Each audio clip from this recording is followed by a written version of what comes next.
Oke, balik lagi di YouTube Masih di Room. Kali ini kita bakal ngebahas pertandingan antara Bayern Munchen melawan City di leg kedua Liga Champions 8 besar hari Kamis nanti. 2 hari lagi ya. Tapi sebelumnya jangan lupa follow sosial media Masih di Room, IG, Twitter, TikTok. Dan juga kalau kalian punya kalau dapat THR langsung lah bantu kita nih. Bantu. Oke, jadi kita bakal ngebahas pertandingan hari Kamis nanti nih. Antara City Munchen lawan City. Tapi sebelumnya kita mending ngebahas pertandingan minggu lalu dulu ya. Waktu kita ngebantai Munchen. Menurut Mas gimana pertandingan minggu lalu? Jadi 3-0 ya. City menang. Semua orang ngira ini bakal jadi pertandingan yang sengit ya. Walaupun secara match iya, tapi secara skor nggak ada yang ngira kalau bakal 3-0. Jadi di babak pertama awal-awal tuh agak-agak di babak pertama awal-awal tuh agak-agak nyantai, maksudnya agak-agak main aman gitu.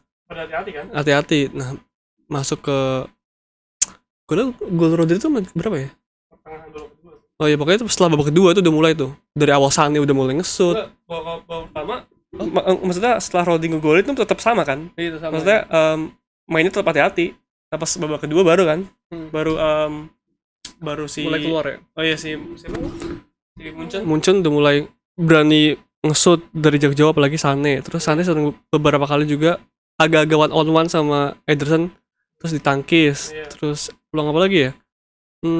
Sane tuh kalau nggak salah 2 kali ya. 2 kali. Tapi di ujung babak pertama ngesut sekali tuh si Sane tuh. Jadi emang si Sane tiba-tiba dari tapi semua itu agak berubah ketika si Upamecano ngelakuin kesalahan ya. Gue nggak tahu kenapa tuh Upamecano ini pertama agak bingung dulu, ini kenapa kesalahan dulu nih, apakah emang si Grealish ngepresnya bagus atau enggak, emang temennya nggak ada yang nyamperin gitu. Iya.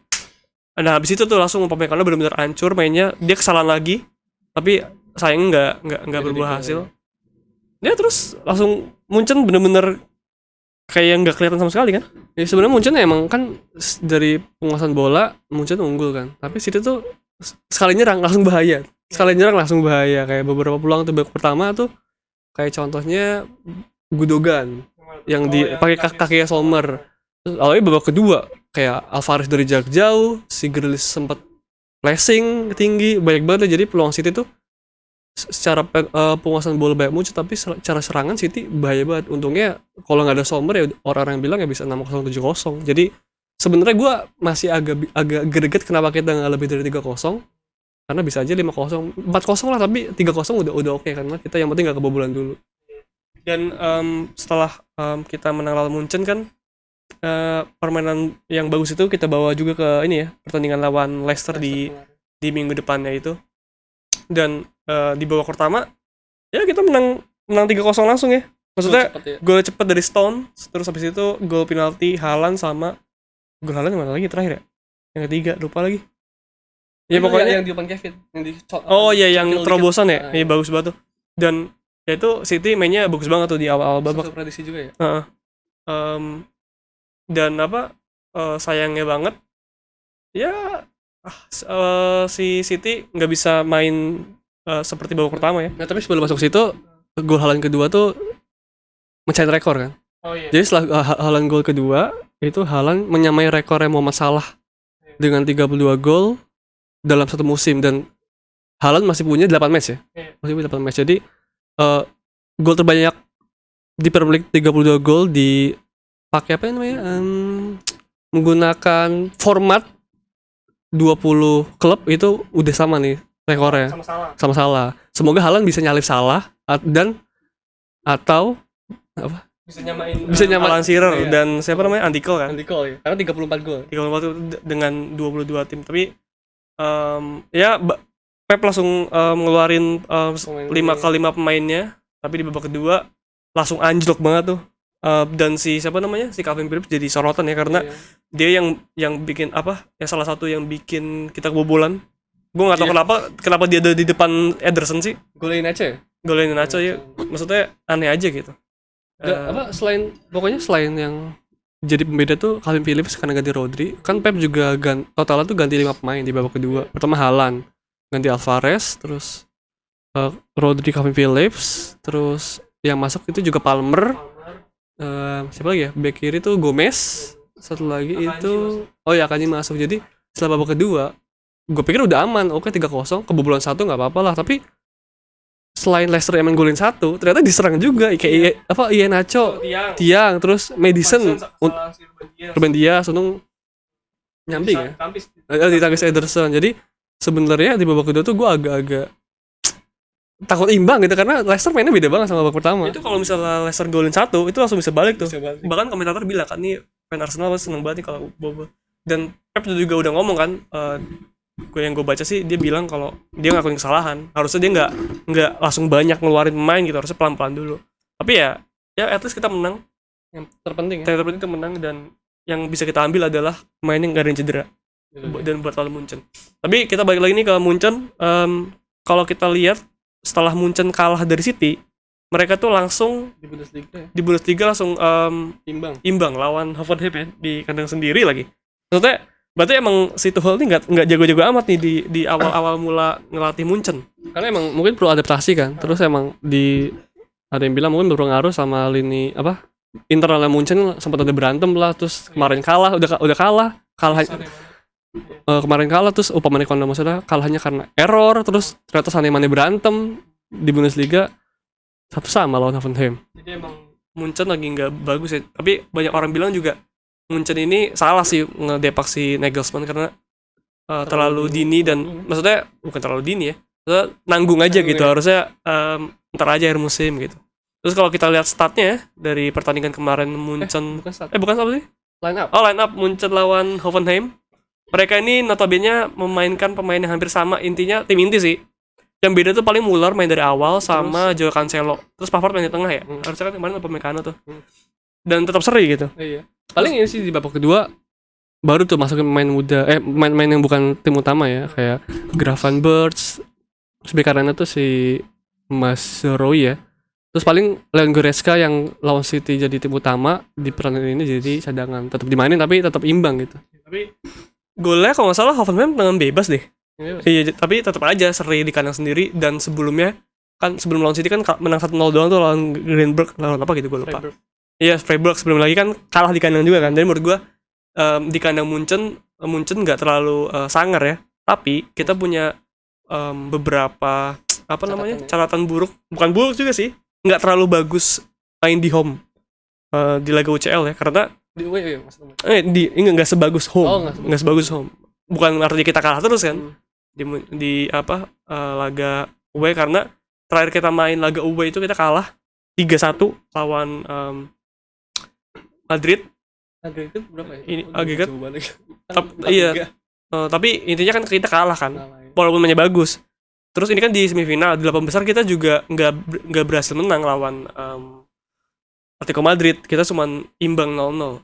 Nah, tapi kalau kita lihat juga di musim ini sebelum lawan Munchen kita cuma 0-0 satu sama tuh lawan Leipzig. Jadi emang away itu beda ya. Away itu kita mainnya agak kurang ya. Di knockout mungkin ya, kalau misalnya main di grup kan mungkin lawannya gampang-gampang ya. Musim lalu sebelum lawan Madrid sebelum lawan Atletico Madrid kita lawan Lisbon ya. Kita menang oke lah. Tapi emang nggak tahu kenapa kalau kita lihat di 3 pertandingan terakhir away lawan Leipzig, Munchen sama Atletico Madrid, itu kita mainnya kayak bukan kita banget, bener-bener hati-hati mainnya. Terus serangannya nyerang aja alot gitu. Jadi menurut gue sih walaupun Munchen itu di kandang sendiri kemarin seri, terus sempat kalah juga, tetap aja kita waspada, nggak segampang itu gitu. Walaupun kita lebih diarsengin, lebih jago ya. Walaupun sebenarnya pemain City itu nggak asing kan main di Allianz Arena. Kita Haaland musim lalu masih main Dortmund, ada Akanji, terus Gundogan udah lama sih tapi main di Jerman juga, Kevin De Bruyne. Jadi Ortega walaupun kayak mungkin nggak main, Ortega kan. Oh ya, Pep tentunya udah ngerti lah atmosfer dari Allianz Arena. Jadi semoga sih itu bisa membantu main-main tadi, apalagi Akanji dan Haaland yang masih seger, masih fresh. Tahun lalu kan masih main di Dortmund. Jadi semoga sih bisa jadi pembeda di match besok. Jadi ya semoga aja kita bisa maksudnya pemain tadi bisa ngasih pengalaman ya, ngasih impact di Allianz Arena. Tapi kalau Mas prediksi nih, menurut Mas siapa yang harus main di leg kedua? Dan kan pas kita bikin video ini baru tahu nih kalau Foden sembuh kan, udah mulai latihan maksudnya. Apakah dia harus langsung main apa gimana? Menurut Mas gimana?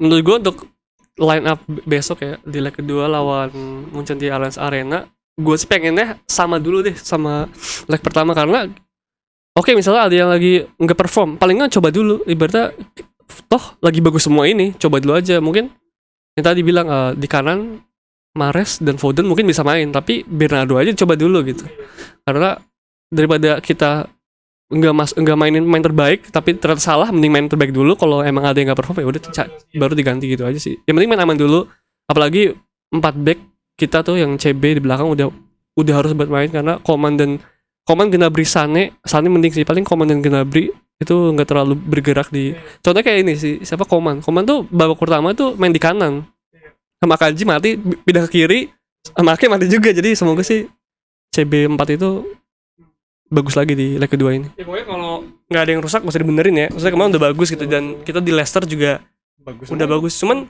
sebenarnya kalau kita balik lagi tetap harus waspada ya, karena kalau kita lihat stat lawan Munchen di leg pertama minggu lalu ya, sebenarnya nggak terlalu jauh ya. Terus 17 banding 12. Shoot on targetnya mungkin lumayan nih, mungkin banyaknya di babak kedua ya City ya dapatnya 9 shoot on target lawan banding 4. Terus posisinya kita kalah, jadi menurut gua ini Munchen bakal lebih nguasain lagi sih. Iya gak sih? Orang masalah Etihad kita tuh musim ini ya, seingat gua tuh kita kalah posisi tuh dari 2 tim, Arsenal sama Munchen. Iya. Ya kan? Nah, tapi gua Arsenal tuh masih paham karena kita main di Emirates. Nah, ini nih Munchen di kandang kita aja kita ya mungkin secara efektivitas kita secara efektivitas kita lebih bagus, tapi kan position kan mungkin Pep agak nggak memperdulikan kan karena kita lawan tim gede gitu. Jadi ya semoga nggak sengeri itu Munchen di kandang sendiri, karena gue belum ngerti, belum ada gambaran kecuali dari saat ini. Ya, jadi ya sebenarnya kalau intinya siap-siap aja sih kalau si Munchen bakal nguasain full pertandingan besok dari awal juga serem sih. Tapi intinya tadi sebenarnya gini, kan Munchen butuh 3 poin lah at least buat extra time kan. 3 gol ya. Buat extra time atau enggak 4 gol biar langsung menang kan. Tapi terakhir kali City kalah beda 3 gol tuh kapan? Bahkan lawan Madrid kita cuma beda 2. Maksudnya harusnya nih City udah harus lolos lah. Maksudnya kalau misalnya sampai City nggak lolos, menurut gue konyol banget, bodoh banget gue. Iya. Kayak City harus kebobolan 3 tuh susah menurut gue. Apalagi besok pasti ya City harusnya lebih ngontrol biar Munchen tuh mainnya nggak dadar gitu, bakal dipelanin temponya, harus segitu ya. Mungkin ntar Grealish sengaja mancing-mancing jatuh-jatuhin mungkin aja gitu. Tapi ya harusnya kita nggak kebobolan 3 sih. Tapi gue agak-agak misalnya Munchen besok keluar dari menit awal, semua langsung all attack gitu. Gue malah bagus untuk City kan. Jadi kita ngandelin serangan balik, langsung aja Alvarez maksudnya Haaland langsung aja dari ke depan gitu. Bisa aja malah lebih bagus untuk City. Makanya untuk 3-0 di awal sih udah agak satu langkah ke depan sih. Jadi perlu keajaiban banget dan atau kartu merah atau apapun itu untuk City kebobolan 3 atau 4 biar langsung lolos Munchen ya kan. Susah. Ya, jadi ya kita tunggu aja match besok gimana City mainnya, dan gue pengen tahu sih 10 menit awal tuh bakal gimana. Karena kalau kita kebobolan awal Munchen tuh bisa hancur tuh. Kebobolan 1 misalnya 10 menit awal nih, terus golin 1 lagi udah tuh langsung beda atmosfernya, permainan beda gitu. Ya terakhir kita kebobolan 3 away di Champions League itu lawan Liverpool 3-0 leg pertama. Itu kan tipe-tipe match yang dari awal kita kebobolan cepat. Maksudnya kebobolan pertama makin geter, musuhnya makin gacor gitu. Nah, itu tuh yang di ngariin ya. Ya kayak itu terakhir kita kebobolan banyak. Ya udah, jadi kita tunggu aja besok pertandingannya gimana. Semoga ya kita menang. Jadi kita tunggu nih nanti malam Chelsea lawan Madrid. Siapa yang lolos, siapa yang menang, dan semoga aja bisa lawan City di semifinal. Makasih yang udah nonton. Jangan lupa like videonya, subscribe juga buat yang baru lihat di channel, terus follow semua sosial media kita. Sampai jumpa di live besok. Dah.